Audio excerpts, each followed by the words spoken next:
and a little bit more about who we are today and why we're here talking to you guys. So my name's Sara Osterholzer. I'm one of the co-founders of the Good Business Club, which is a community for purpose-led business owners who believe there's a different way of networking and growing their businesses. That's all around collaboration, partnership, and supporting each other, which I founded nearly 2 years ago. And I've been working in this space around good business and social enterprise for the last 6 years. Started looking at from the theory. I did a degree in international business. I then also done a lot of reading and training around what purpose-led businesses are, and also have got the practical side of it. So I've been part of 4 different founding teams, all doing something much bigger and having a big stand for the world. And I've learned a lot about what it means to take an idea, to take a passion and change that into a business that's actually sustainable for yourself and your team, as well as the community you're trying to impact. Please do connect with me. I'm on Instagram, LinkedIn and Twitter. Love to hear what you guys are creating in the world, and we'll share the contact details as well at the end of the session.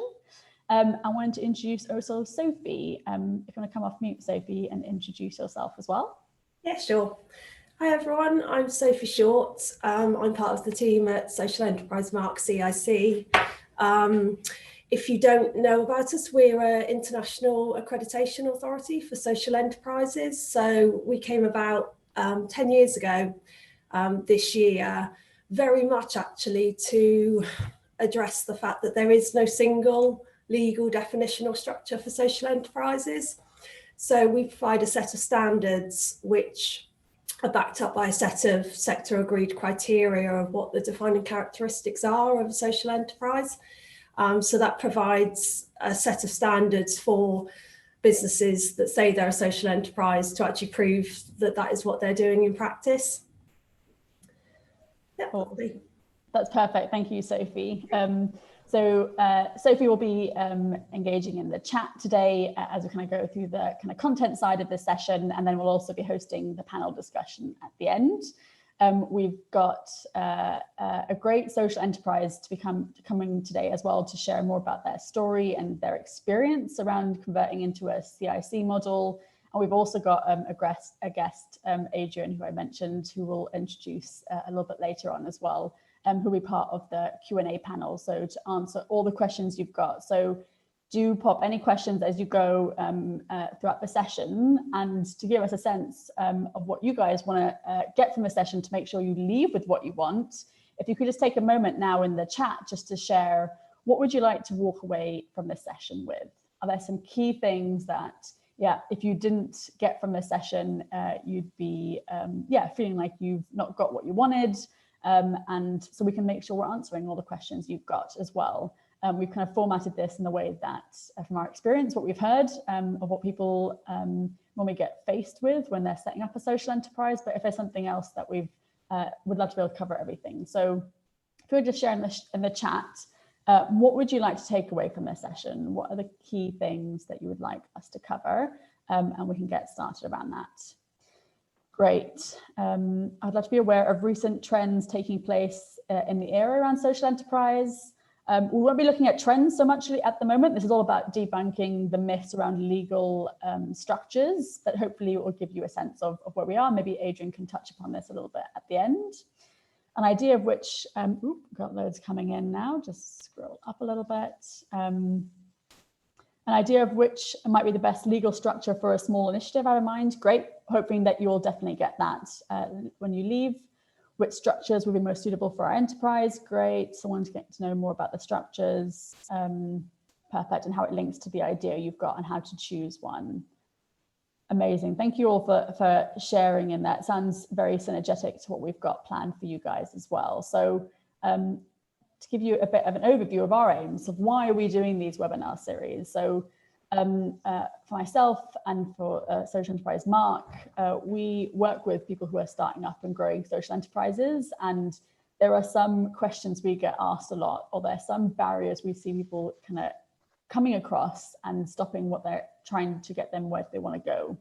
And we want to debunk the myths around it and really just bring some practical experience into the conversation as well. So it's not just all about the theory, because the actual doing is a very different experience to the kind of more theoretical side of it.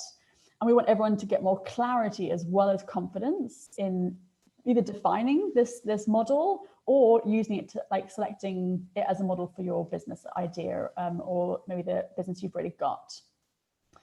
We also want you guys to know where else you can go to get further support on this. So this is very much a top level, like I said, debunking the myths. We've only got an hour to get through.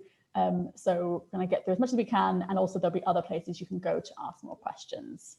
So that's what we're looking at. And the session today, we'll be looking very briefly at defining social enterprise, just so we know what we're talking about today, and then looking at different legal structures. And looking at what considerations you should be taking when choosing one. That'll be the first half of the session. And then we've got 15 minutes with our showcase through our investors and people. We'll talk to you a bit more about that.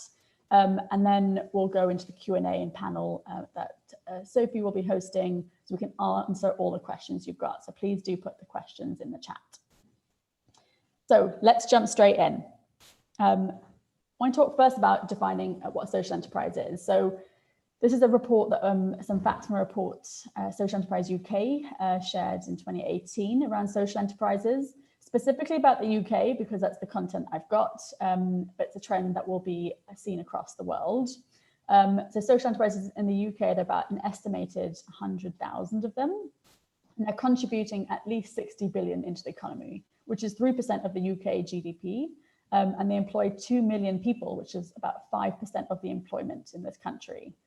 And they're about 35% of early stage entrepreneurs and are looking at becoming social entrepreneurs and choosing this model.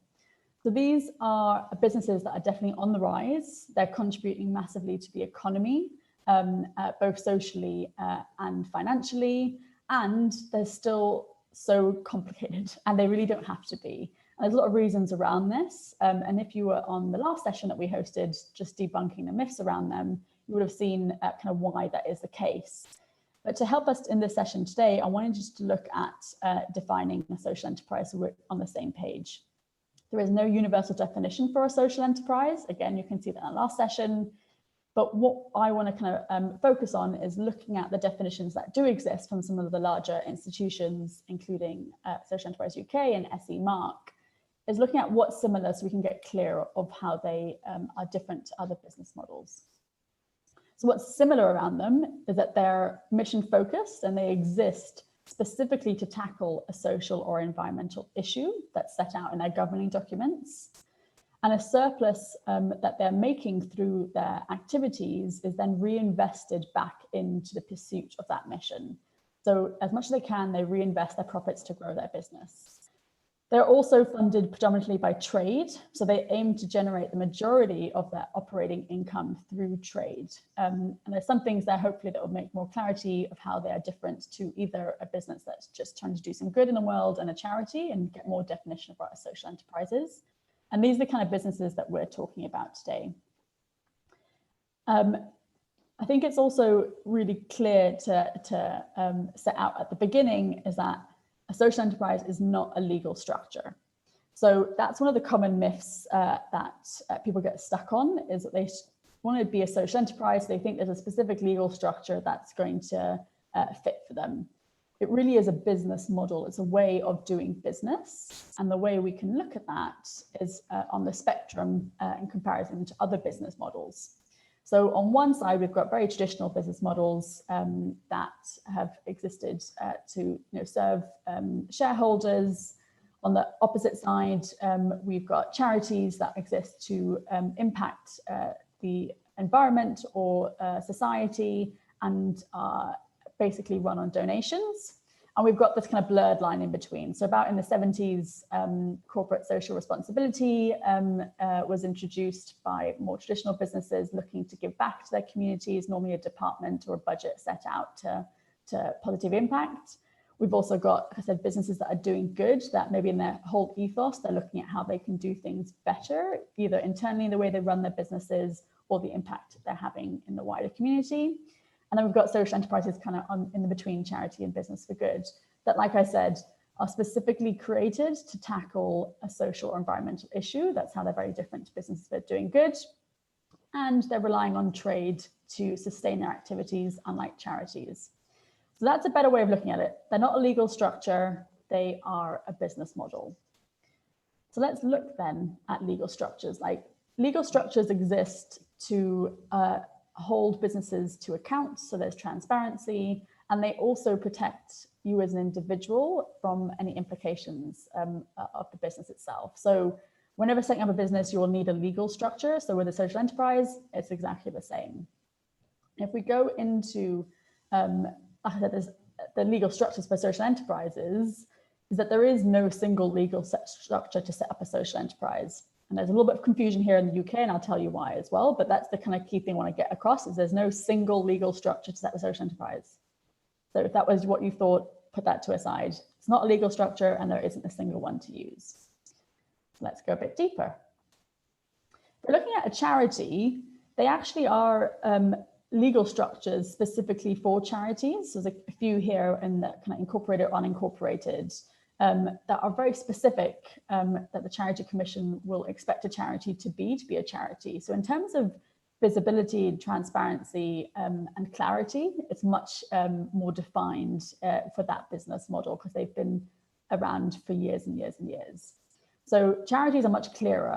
And I think that's why people think that there should be a specific structure for social enterprise, but they're kind of, there's a journey around that.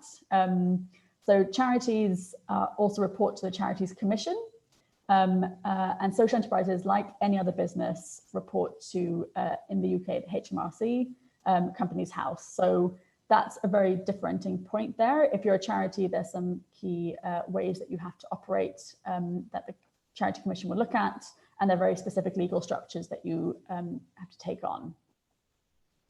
So like I said, on the other hand, for a social enterprise, they report to HMRC like any other business.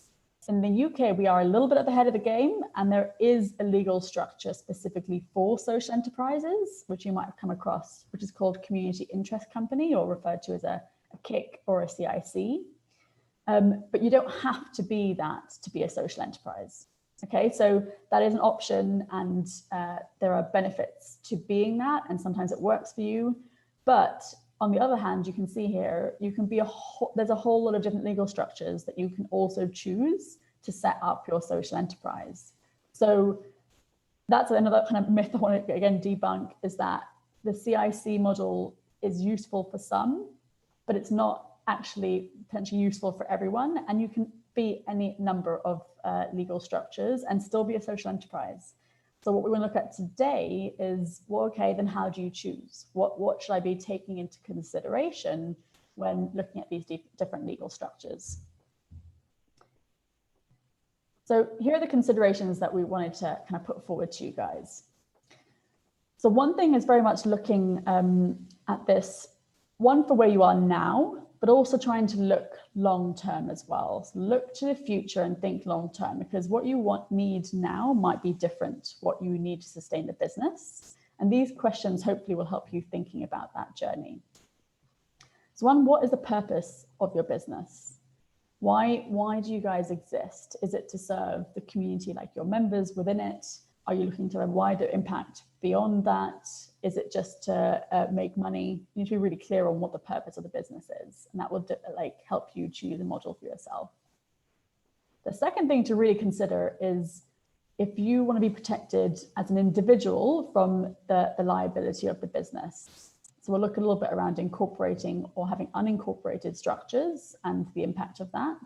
But like I said at the beginning, legal structures, that's one reason they they exist, is that they take away that impact on you as an individual, and you can be more protected and have it separate as an entity. The other thing to think about is who will be making decisions. So is your model going to be run by decisions from a number of people? Will they be shareholders? Will they be members? Or is it going to be more individual, a small team of directors potentially, like really thinking about who will be making decisions around the social enterprise and how it will grow? There are different models you might want to consider based on that.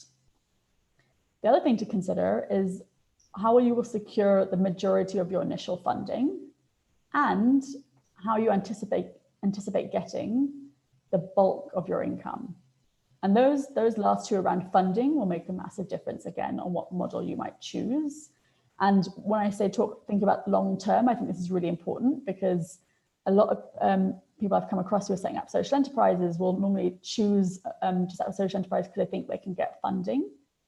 But actually, as we said before in our definition, a social enterprise should be relying on trade and creating that kind of income to sustain itself. And it's fine at the beginning if you need funding to test something, get it set up. But what is your long-term plan? Are you going to be looking at getting contracts in? Are you looking at trade in the open market? You might have to get some funding in as well to kind of balance that out. But think long-term, because if you're looking at just getting funding to run a project or to start a social enterprise, and actually will only ever be reliant on funding to sustain itself, that actually is a charity. So you might want to choose a charitable legal structure if that's actually your intentions. If you're looking at being more enterprising and using trade as an income, you want to be looking at the different models that will help you raise investment, help you bring in income through shares or different models as well. So really consider where you are with this, because it's totally okay if you want to set up a charity. But if you're looking at trade, think about what you're putting in place so you can get to the point of sustainability and you don't get reliant on funding, and then become a model that has to need funding constantly to look at that. I don't want to touch any more than that into it. We're going to do a whole session around funding and financing a social enterprise in a couple of weeks' time that we'll share details with. So I'm going to just kind of lightly touch on that, but we'll look at a deeper dive onto it. But so those are some of the considerations that you should be taking when looking at different models. And I wanted to look a little bit deeper in this in terms of the models that we suggested at the beginning. So we've kind of mapped out here some of the considerations we've just talked about, and then the different models. So the first two are community interest companies that we mentioned, the social enterprise model. One is limited by shares. So you actually have the ability to sell shares to bring in income again, and I'll go into that in more detail. Then we have limited by guarantee, which hasn't got the share option. We've also got private companies. So again, you can have a company that's limited by shares that's not a CIC, and one that's limited by guarantee, again, not CIC, but very similar models. Then you've also got a cooperative model. So that's a social enterprise model specifically for a group of people trying to do things together as a social enterprise, and the community benefit society is an element of that as well. And I also wanted to put on here the unincorporated versions. So if you can set up a social enterprise and be a sole trader, and you can also be an unincorporated association as well. And we'll look at the considerations based on these different models. So these are ones that we want to kind of pan out as options as choosing to be a social enterprise, and look at how the different considerations impact the different models. So we're looking at the purpose, like why you've chosen to set up a social enterprise. If you are a CIC or a co-op or a community benefit society, you must benefit the community, and in your governing documents, it will kind of flesh that out. There has to be, your operations need to be an interest for the community. If you're a co-op, this is even deeper, and there's some actual values that you need to follow to become, to align with the co-op model. So it's a bit more vigorous in this element. So that's even a deeper level of it. If you're a kind of regular company limited by shares or guarantee, or a sole trader or unincorporated, it's much broader. So you can have a broader sense of actually what your ambitions are. So if you're still trying to gauge maybe the purpose of your business, what you're trying to do, it could be that setting up as a kind of more loose structure at the moment could be a good way to kind of test out what you're doing, and then you can look at another structure that might be more beneficial for you as you kind of grow. Talked about liability at the start there as well. So you can see the first couple of legal structures are all incorporated, which means that as a director of the business, you are covered as an individual in terms of the liability. So the liability will be on the business. If you do take on being a sole trader or unincorporated association, you as an individual will have to have the responsibility for any impact the business takes on. So if there's debt, or you say you fail to put in your accounts and there's a hit on that, it will be you as an individual, so you're not as protected. But obviously there's more flexibility sometimes being in those structures. We talked about ownership. So as you can see here, the kind of main thing to look at is if you have shares, your shareholders will have a say in the way the business is run. Dependent on how you split those shares, and you can still kind of, I guess, remain in control if you have majority shares, but that will very much impact potentially decision making and how you develop your business. If you have members, like I said, also in like the co-op structure, members will normally vote for things as well. So you potentially will, if you're someone who's looking at a more individual level of running your business and having the decision making, that could have an impact as well. So look at what the values of your business model is and where you want ownership and direction to come from, and that will be impacted by your business model as well. And the last thing we looked at was also on the last thing was around financing. So I put equity financing in here. So if you have shares, you can actually go out and get investment. For co-ops, you can as well.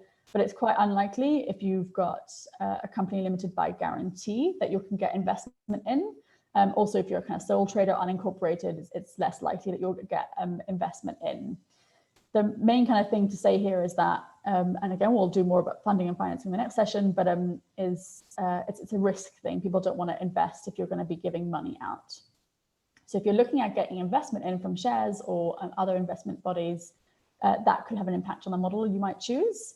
I haven't put grant funding in here. Again, we'll go into this much deeper in the next funding financing session, but it's quite complicated. There's no real yes or no to some of these. The funding bodies and people who are giving out the money, there'll be different criteria for each of them. So we'll look at that in more detail in the next session. So I've not put it on here, it's a bit more complicated. Also then looking at changing structures. So I wanted to introduce this element around now and later. Like you want to choose a structure that works for you now, but also helps you grow. But it might be that where you are now is different to where you grow as well. And you might not know like where you're going to go with that. So if you're a CIC, you can't change structure. And I've not put it on here as well, but a co-op as well, it's quite hard to change from being a cooperative model to a different structure.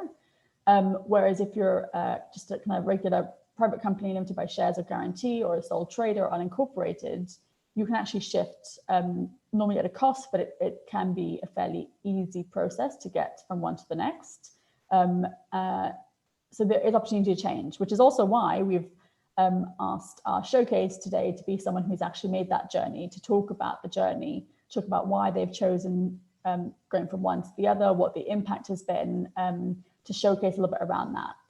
Because it might be that depending on where you are, if it's not clear of what model you have to be, it might be that you're either too early on and you're still figuring out some of the considerations, but also there are opportunities to choose a structure that's more flexible that you can then move into later on if that is something that's required and necessary for you as you grow.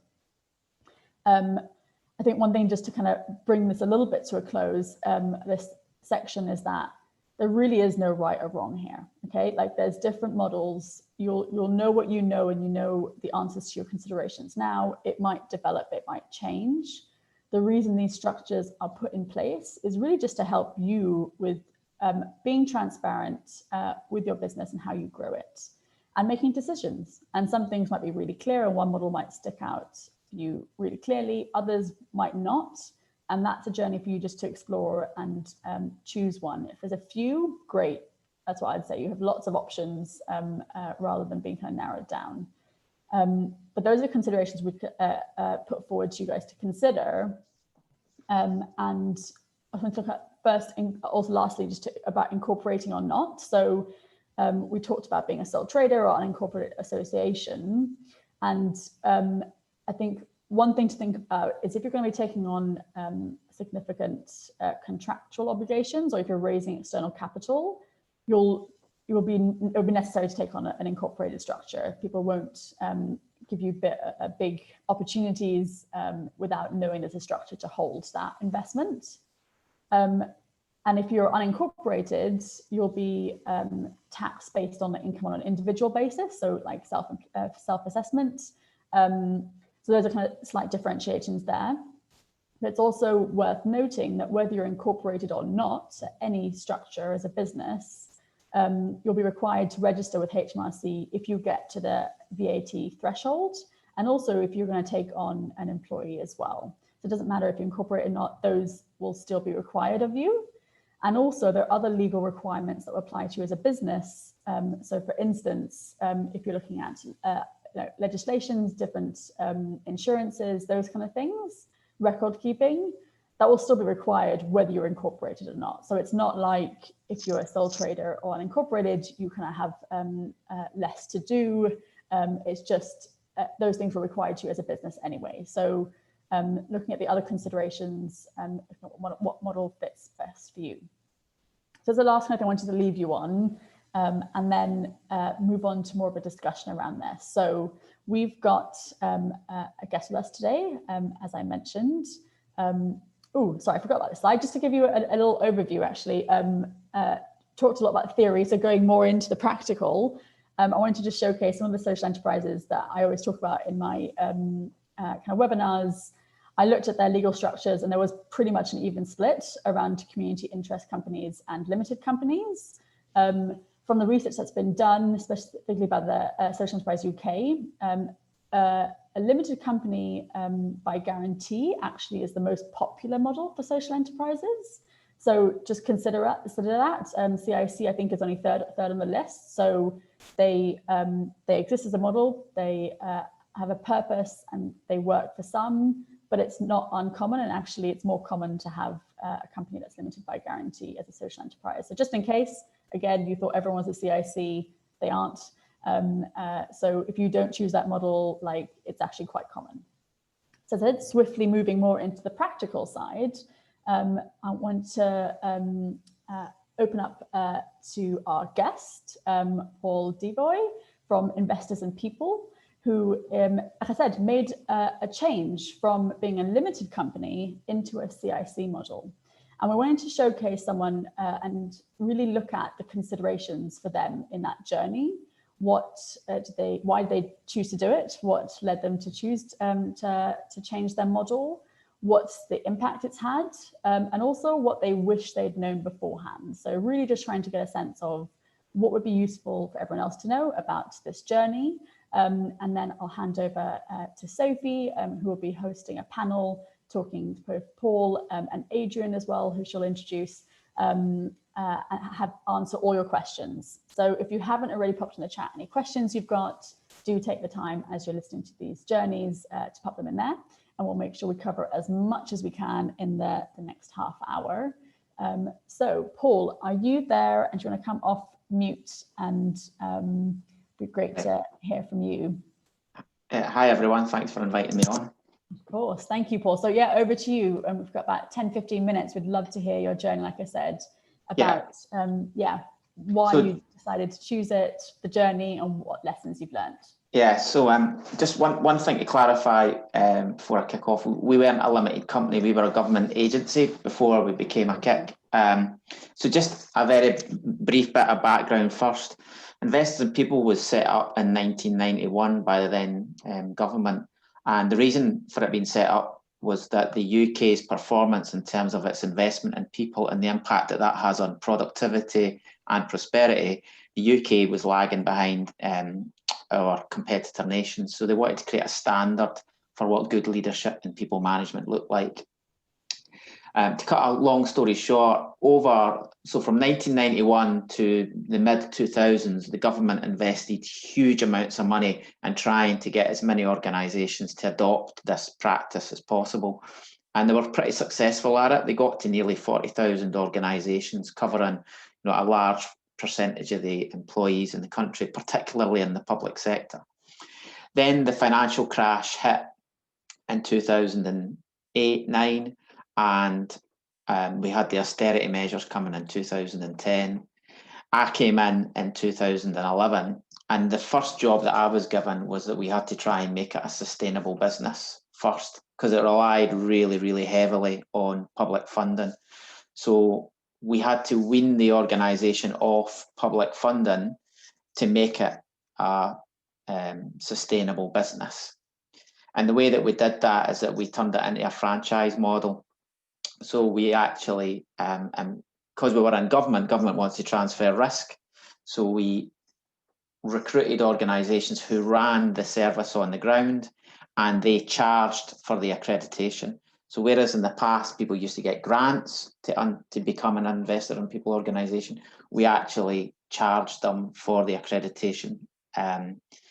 And we built up a sustainable business model on the basis of people seeing the value in what the accreditation provided, and were prepared to pay for it rather than something that was grant-based. Now, inevitably, that meant we had quite a large drop in the number of organisations who became accredited, because not everyone could afford it. So that meant that we took a big hit in terms of our numbers. But what we ended up with was a more solid core of organisations who believed in the mission, and were prepared to contribute towards it to make it sustainable. So we went from, we eventually got to a point where we were generating about 4 million revenue coming into the government agency, but the franchisees were generating about 12 million in revenue. And we were getting 4 million to kind of run it from the centre. During that period, we were inside an NDPB, which got all its funding from the government. And then in 2015, the government announced that the agency that we were housed within was getting all of its funding removed because of austerity. And then they had to decide what they wanted to do with us, because by that point, we had made the business completely financially self-sustaining, and it didn't rely on any government money at that point. So they had to decide what they wanted to do with it. And this is where it gets interesting. So we had, I think, 6 different government departments as sponsors. So on one end of the continuum, you had the Treasury and the Cabinet Office, who just wanted to sell us to the highest bidder. And then at the other end of the continuum, you had the devolved administrations, who were philosophically against privatisation and wanted the organisation to stay within government. And they were miles apart. So what I had to do was to find a way of bringing forward a structure and model that would meet all of their requirements. Personally, I was really passionate about investing in people staying a social enterprise. I didn't personally think it was right for it to become purely a private company that was driven primarily. Its superordinate goal was profit. I felt that our purpose of trying to improve workplaces, create more highly productive, healthy, happy workplaces, was a really important thing for society, both for the individuals that work in those workplaces, and we know that those workplaces are more productive and more sustainable, that it's also good for society overall. So I fought really, really hard to get the government to agree that we had to find a way of turning it into something that stayed true to its social purpose, and didn't just chase a quick economic win by getting more value from the sale, which they could have done if they had just put it on the open market. I worked really hard for 18 months to convince them that a social enterprise model was the right model to look at.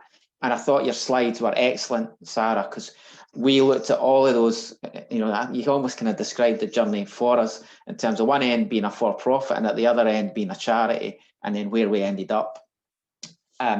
We also looked at other models within that continuum. At the time, Francis Maud was the Cabinet Secretary, or the Minister for the Cabinet Office. He was very keen on mutuals. And there was a lot of organisations that were coming out of the public sector that were becoming employee-owned mutuals. And we did look at that very carefully. But it was difficult for that structure to work, because who would be the beneficiaries of that mutual? And the government wasn't keen on the employees being the beneficiaries of the business, because the business's main asset was the brand. and the employees couldn't really argue that that was them, that was the added value element. So the whole mutual model was considered, but the government wasn't really comfortable with it.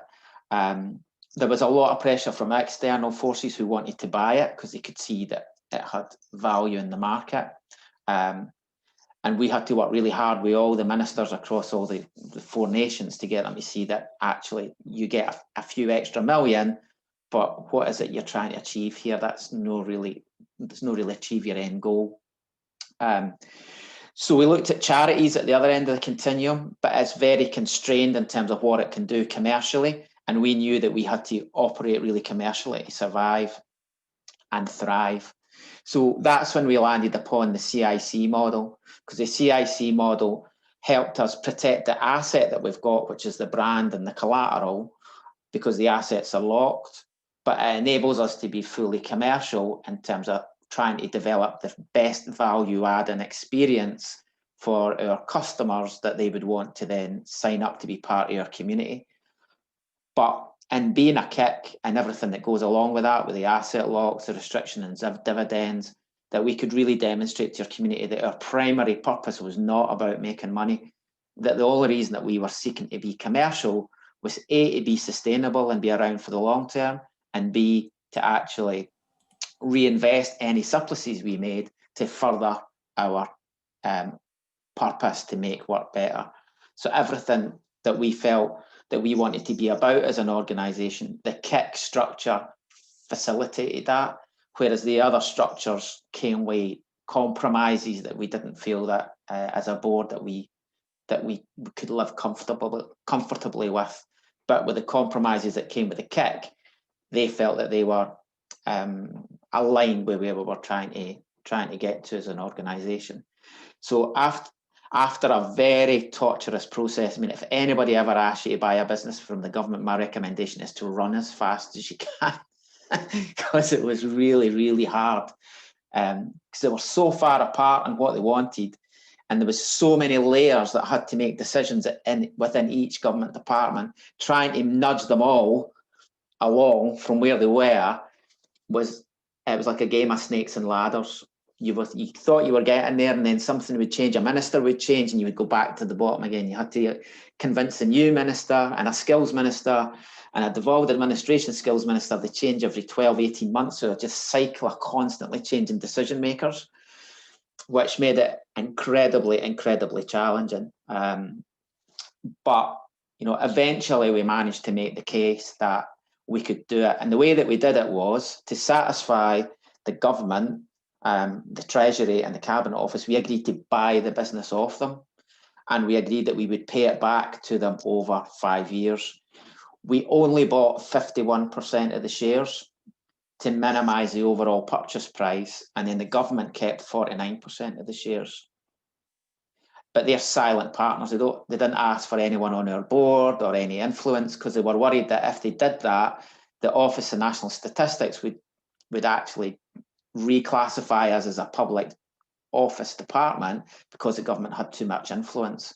So they don't just judge it on the amount of shares that the government has, they judge it on the amount of influence that the government has. So they had to keep their shareholding under 50% and also have no influence over the organisation at all. So we're paying them back. We're sort of 3 years into paying them back, and then once we pay them back, the organisation will be entirely run by a diverse group of non-exec directors who manage the organisation to try and deliver on its purpose and to grow the community as much as we can, and to have more organisations offering good work, working to high standards. Being a kit as well has enabled us to invest in new products and services. So we've introduced one around about well-being. So we accredit organisations that look after the psychological, physical and social well-being of their employees. We've also developed one around about apprenticeships. So apprenticeship employers that offer high quality apprenticeship schemes, we offer an accreditation around about that as well. And we're also trying to create a kind of community. This isn't about organisations competing to say, well, like the Sunday Times Top 100, like I'm better than you.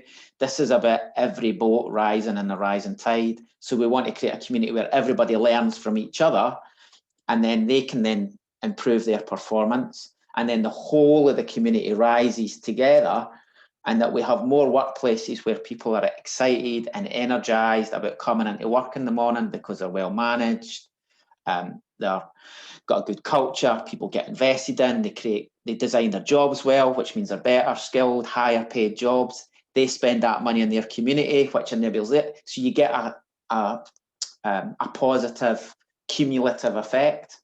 So what we're really passionate about trying to make that case to as many employers as possible. Is investing in your people is not only the right thing to do, it's also the smart thing to do for your business. And we need to keep on making that case. And for us, the KIC model enabled us to be commercial and developing products and services that support that agenda, and also demonstrate to them that they're not coming to an organisation that's just seeking to make money from them. We're doing it for a very pure purpose that we can communicate in a very authentic way. So we've been going 3.5 years now as a KIC. I'm not going to sit here and say it's been easy. Transitioning out of government into a social enterprise was very, very challenging. The day we left government, they cut the umbilical cord and all the services, finance, HR, all the processes and everything was gone. And we were left as a startup running a £20 million business. Wow. So to give you an example, I had to buy a software application. What's it called again? It's like the one that you see advertised in the tube if you're like a micro business. I was paying for that on my credit card because we had no finance system, but we were running a £20 million business. And we had to basically be really scrappy and set it up from scratch because the government wouldn't let us buy anything before we started. So the day one we started, we were on our own and we had nothing. Wow. And then we had to build it all up over that 2-3 year period to get it to be running as a business sustainably in order to then really focus on delivering on the agenda. Amazing. Thank you, Paul. We're going to go into Q&A in a second, but thank you so much. I've really got questions I want to ask as well. What a journey. And thank you for just being so honest about it, because that's, I think, the most important thing for people to really get what the journey is like. And what you took on was massive. So well done. And I'm going to also introduce, we've got, like I mentioned earlier today, we've got Adrian Ashton also joining us, who is a fellow social enterprise specialist. I've been kind of connected through social media for a very long time and had the pleasure of reaching out to invite him to join us today because I know of his stand and his experience in this sector, specifically around legal structures trying to create something that works for social enterprises. So thank you, Adrian, for joining us. And Sophie, I'll hand it over to you to do the Q&A. So if anyone's got questions, pop them in the chat now. Sophie will be inviting Paul and Adrian to answer them. And we've got, about 10 minutes. So we'll cover as much as we can and take it from there. So over to you, Sophie. Thanks, Sara. I don't think we've got any questions have come through yet. One that I picked up from earlier. That's fine. Can I go now then? I'm happy to just leave now. One that I picked up from earlier, Adrian, that was in the chat that I thought might be worth looking at is where someone had asked the question around being a sole trader and obviously being involved in social enterprise. And I know that's something that you personally have experience in. Are you a sole trader? Are you a social enterprise? Is that something you want to pick up on? So yeah, just to clarify, if anyone is on the call from Social Enterprise UK, Unlimited, or any of those other big sector bodies, I am not a social enterprise. Apparently, the way that I've designed my business model as a sole trader means that I'm indistinguishable from a legitimate social enterprise, quite scarily. However, there's a link in the chat box that kind of tells the story about how I tried to fix that with a duck under my arm, standing next to Peter Holbrook and Liam Black.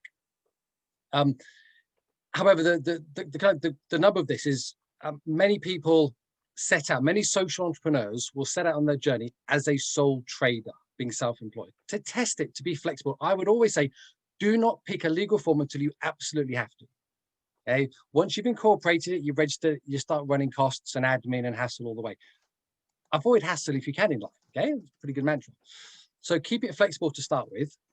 However, one of the challenges, as Sara was pointing out at the start, is we have no legal definition of social enterprise. What we have is a consensus that they have three characteristics: social purpose, an asset lock, and a restriction on the distribution of profits. And you can't have those. You can't have them locked in if you're a sole trader.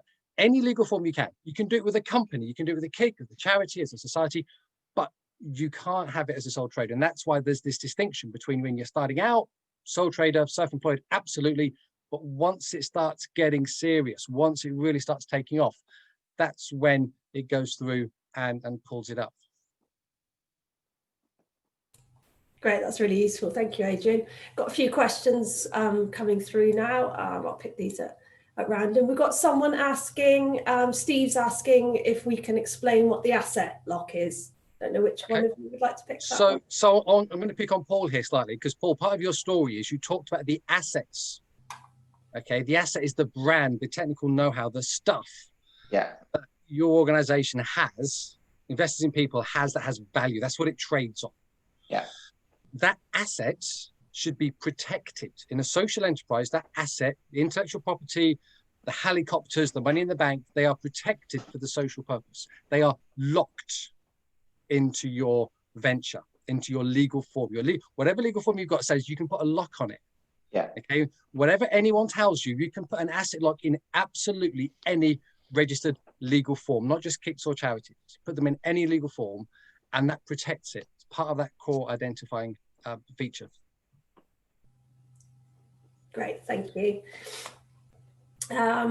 Another question from Deepa. When does an organisation need to register? At what point would that be? Is it when they first start, sort of a month into it, 2 months? I know you were saying, Adrian, a minute ago, put it off as long as you can. Don't do it. Deepa, it's a messy question, I'm afraid. It depends, I'm afraid, on all sorts of different factors. As Sara said at the start of this hour, we've only got an hour.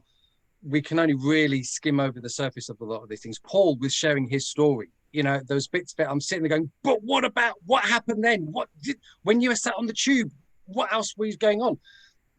All sorts of Paul's story that I would love he had the time to properly go into the depth with us and actually really dig into that and mine out the good stuff. Deepa, so I can't give you an easy answer. What I can do and offer to do, because I'm always happy to do this, rightly or wrongly, is stalk me online, look me up. I am always happy, and I've always been happy to offer to have an initial chat with people, no cost, no obligation, just to see if we can help figure out a bit more of the detail with a bit more time and space to do it that way. Great. This is an interesting question from Ben, who says he's seen several social enterprises set up as two distinct entities. For example, a limited company limited by shares along with a charity, or two CICs. Have either of you two got any thoughts on that dual entity structure? I have lots, not most of which I probably can't say out loud here. So Paul, I'll let you go first before I get myself in trouble. Yeah. So it's a risk of getting really, really legal and technical here, and I'll try to keep this as simple as I can. There was an issue about the value of the assets when we went out of government, and the department was keeping 49% and we were keeping 51%. So what we had to do was to create a holding company at the top that held the shares, and then an operating company underneath, which the surpluses from that operating company were passed up to the holding company, so that could then pay off to the Department of Education the repayment for the shares. So we had city lawyers and all sorts involved in the way that this was all set up. It was probably over-engineered, but because the government's risk appetite was so low, everything was pretty much gold-plated in terms of how it had to be structured. So we ended up with a holding company that does nothing, it's just holding the shares, and then the operating company underneath it, which is the KIC. And both of them are KICs. But one of them doesn't do anything. It's just purely a holding company. But that, for us, the reason there was two was because of the way that the shareholding had to be managed at the top, and the way that we had to then generate the surpluses in the operating company to send up to the holding company, so that its balance sheet could be fixed to pay the shares back to DFE. So that's probably not massively helpful for everyone, because it's probably a unique situation given where we came from. But Paul, given the way that our government is currently pursuing policy and the direction is, you are probably trailblazing a wave of other things coming out of government over the next few years. So I think, to be honest, I am not aware of any other entity that's come out of government the way that we did. It was classed as a pretty unique thing at the time. And I'm not aware of anything that's happened like this since, because it was really, really hard to do. What made it harder for us is that we were UK-wide and we were in a devolved area policy. So that's maybe something as well, if you're a social enterprise that's engaging with government, health and social care and education, they're all devolved. So if you're trying to create a UK-wide kick and you're having to navigate the 4 government system, and you've got to get all of those different governments on board, they quite often come with different colours of political views, and trying to find a way through that works with them all can be, well, I can tell you from experience, it can be extremely challenging. But if you can work through it, it's worth it. But it's not, I'm not going to sit here and pretend it's easy. It was 2016. One of my non-exec directors said to me, he said, in 1 year, you've had to deal with more business issues than I've had to deal with in 20 years. And he works in the construction sector. So it just gives you the kind of sense of the complexity that you have to manage. But once you're out of that complexity, you've got your purpose and you've got your commercial agenda to deliver on that purpose, and it's really clear. And then that galvanizes you as an organisation to really go after that. So for us, although it was really difficult, it was definitely worth it. Listen, guys, sorry, I'm going to have to just go in 1 minute because I've got another meeting to go to at 2 o'clock. But I just wanted to say, thanks for inviting me. And, if anyone wants to connect or ask me more detailed questions, then I'm really happy to help anybody that wants to chat further. I just wanted to add on in terms of building on that about dual structures. The reason that I see it happening a lot, and Sarah hasn't touched upon this because we don't normally talk about this. This is a dirty taboo subject in social enterprise. So take a deep breath and hold on to the arms of your chair. It's called succession and exit strategy. Yeah. You are, as social entrepreneurs, investing a hell of a lot of your energy and time and lost earnings in getting this up and going. At some point, you want to retire and have some money out of this. So how do you work out your legacy? How do you make sure that this enterprise that you're setting up can actually properly reward you in the future?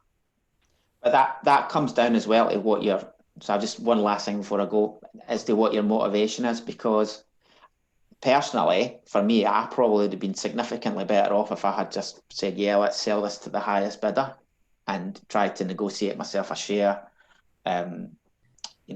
part of the shares on the way out. Morally, I just did not feel that was the right thing to do. So it comes down to what your own moral compass is, as well as, what you want. You need to think about what's the objectives for the organisation and the mission and purpose. And if you're a social enterprise, your mission and purpose should come first. If it is about there is an element where you want to make money as well, then for me, you're more a purpose-driven commercial organisation rather than a social enterprise, because that for me is something that's has to be a bit purer than that. Maybe I'm getting a wee bit too lofty in my ideals, but that's what I believe. So I'll throw that bombshell in, and then I'm going to have to leave. Yeah. No, thank you, Paul, and also Adrian. I think it's great to have a discussion because none of this stuff is set in stone. We're all discovering it. So thank you, Paul, for joining us and for sharing that story. And also Adrian for contributing to answering some of the questions. We've got just 2 more minutes. I'm going to bring it to a close, but as Adrian said, we're all here to support you guys in getting clear on this stuff. It's great. Thank you for sharing your questions. They're questions that we come across a lot. I know the resources have been shared already into the chat. But it'd be great to understand from you guys, what have you discovered today that's new, so we can really get a good sense of where to focus energies when we're talking about this stuff and sharing resources. So if you could take a moment just in the chat to share, what have you discovered today, so we can get some kind of feedback on that. And while you're doing that, just want to signpost you as well to where you can get some more support. So As Sophie shared at the start, Social Enterprise Mark are an accreditation to help you on the journey. They've got one specifically for aspiring social enterprises who are very early in their journey, and one for more established. And it comes with support from people who are specialists in this area, from understanding what legal structures and what considerations to take for you and the model and your mission as well. So it's so valuable to get something like that, to go on a journey with someone, understand what you need to consider and put into place, and also have the visibility there as well, to showcase to the world that you are a social enterprise, even if you don't choose a CIC model.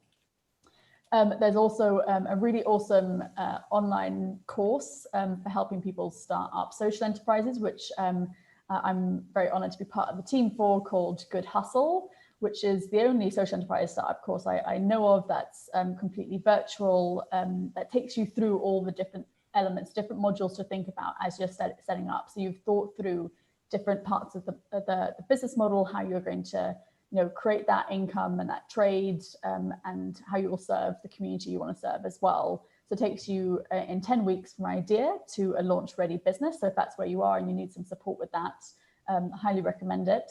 And then also the Good Business Club. So something that Paul also touched upon today, which I think I really share the ethos around, is about learning from other people and working with other people who get what you're up to. If you are looking for a community to lean on, to get advice from, to connect with, ask questions, work with, and then also just find friendships with, the Good Business Club is kind of growing every day, and we're trying to find more purpose-led people to connect them up so we can all grow the businesses of the future. We will send links to all of this as well as the recording for the session in an email to you guys afterwards. But you can also find this on my website as well, signposted to all these different resources.